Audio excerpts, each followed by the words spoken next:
آپ سے بات کر کے لگتا ہے نہیں کہ ہم پہلی بار ملے ہیں۔ علی نے مسکراتے ہوئے جواب دیا، کچھ لوگ برسوں تک ساتھ رہ کر بھی اجنبی رہتے ہیں اور کچھ لوگ چند گھنٹوں میں اپنے سے لگنے لگتے ہیں۔ یہ سنتے ہی احمد خاموش ہو گیا۔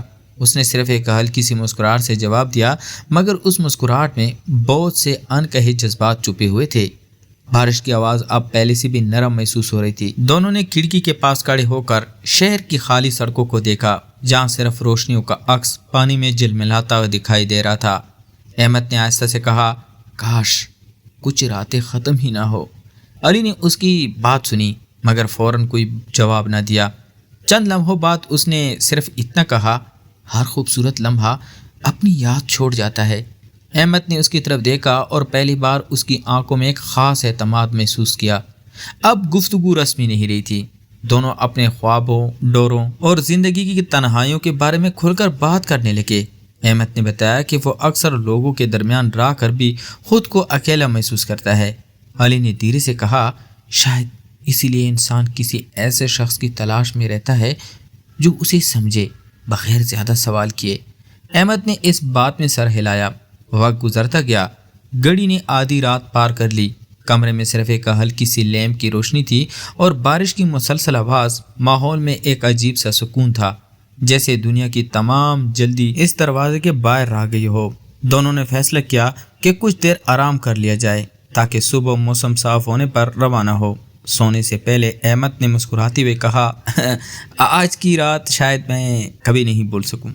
علی نے جواب دیا، کچھ ملاقاتیں یاد رکھنے کے لیے نہیں ہوتی، وہ خود ہی یاد ہو جاتی ہیں۔ دونوں نے ایک دوسرے کی طرف خاموشی سے دیکھا، پھر ہلکی سی مسکراہٹ ان کے چہروں پر آ گئی۔ باہر بارش اب بھی برس رہی تھی، مگر اندر ایک نئی دوستی، اعتماد اور انکہے جذبات کی ایک نرم سی روشنی جنم لے چکی تھی۔ اس کا اصل امتحان شاید آنے والی صبح لینے والی تھی۔ رات کے آخری پہر اچانک دروازے پر 3 زوردار دستکیں ہوئیں۔ احمد اور علی ایک ساتھ چونک کر اٹھ بیٹھے۔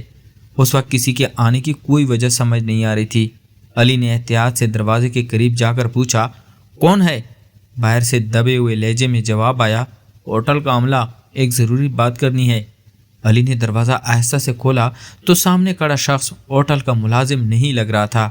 اس نے جلدی سے ایک بند لفافہ علی کے ہاتھ میں تھمایا اور بغیر کچھ کہے لمبے راہداری میں غائب ہو گیا۔ علی نے حیرت سے لفافہ کھولا تو اندر صرف ایک مختصر جملہ لکھا تھا، جس لڑکے کے ساتھ تم اس کمرے میں ہو وہ نہیں جو خود کو بتا رہا ہے۔ چند لمحوں کے لیے کمرے میں مکمل خاموشی چھا گئی۔ احمد نے علی کے چہرے کا رنگ بدلتے دیکھا تو بے چینی سے پوچھا، کیا ہوا؟ علی نے پہلے کچھ نہ کہا، پھر خاموشی سے پرچی اس کی طرف بڑھا دی۔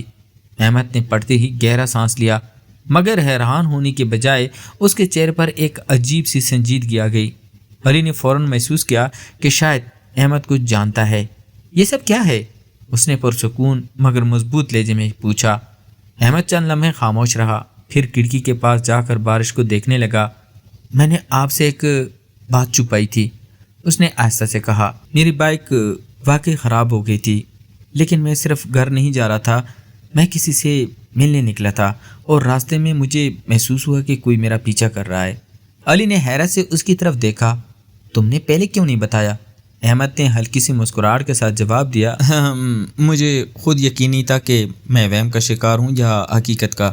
اسی لمحے ہوٹل کی بجلی اچانک چلی گئی، کمرہ اندھیرے میں ڈوب گیا اور صرف کھڑکی سے آنے والی بجلی کی چمک کبھی کبھی ہر چیز کو چند لمحوں کے لیے روشن کر دیتی۔ راہداری سے کسی قدموں کی آواز سنائی دی۔ دونوں نے ایک دوسرے کی طرف دیکھا۔ اب معاملہ صرف بارش میں ہونے والی ایک اتفاقی ملاقات کا نہیں رہا تھا، ایسا لگ رہا تھا جیسے قسمت نے دونوں کو ایک ایسی کہانی کے بیچ لا کھڑا کیا ہے جس کے راز اب بھی ایک ایک کر کے سامنے آنے والے تھے۔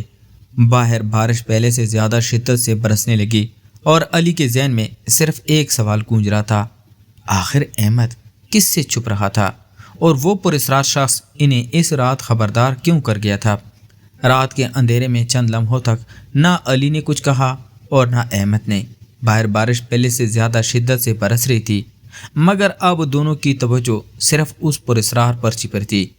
اچانک احمد نے گہرا سانس لیا اور دھیرے سے پوچھا، اب وقت آ گیا ہے کہ میں سچ بتا دوں۔ علی خاموشی سے اس کی طرف متوجہ ہو گیا۔ احمد نے بتایا کہ چند ماہ پہلے اس کے مرحوم والد ایک معروف تعمیراتی کمپنی میں اکاؤنٹنٹ تھے۔ مرنے سے پہلے انہوں نے کچھ اہم دستاویزات اور ایک USB احمد کے حوالے کی تھی، اور صرف اتنا کہا تھا کہ اگر کبھی کوئی ان کاغذات کے بارے میں پوچھے تو کسی پر فوراً بھروسہ نہ کرنا۔ احمد کو اس وقت ان باتوں کی اہمیت سمجھ نہیں آئی تھی، لیکن والد کے انتقال کے چند ہفتوں بعد کچھ نامعلوم لوگ اس کا پیچھا کرنے لگے۔ اسی خوف کی وجہ سے وہ اس رات ایک ایسے شخص سے ملنے جا رہا تھا جو ان دستاویزات کے بارے میں مزید جانتا تھا، مگر راستے میں بائک خراب ہو گئی اور پھر قسمت اسے علی سے ملا گئی۔ علی نے خاموشی سے پوری بات سنی۔ وہ برسوں سے کاروبار کی دنیا میں تھا، اس نے لوگوں کے چہرے پڑھنا سیکھ لیا تھا۔ اسے محسوس ہو گیا کہ احمد جھوٹ نہیں بول رہا۔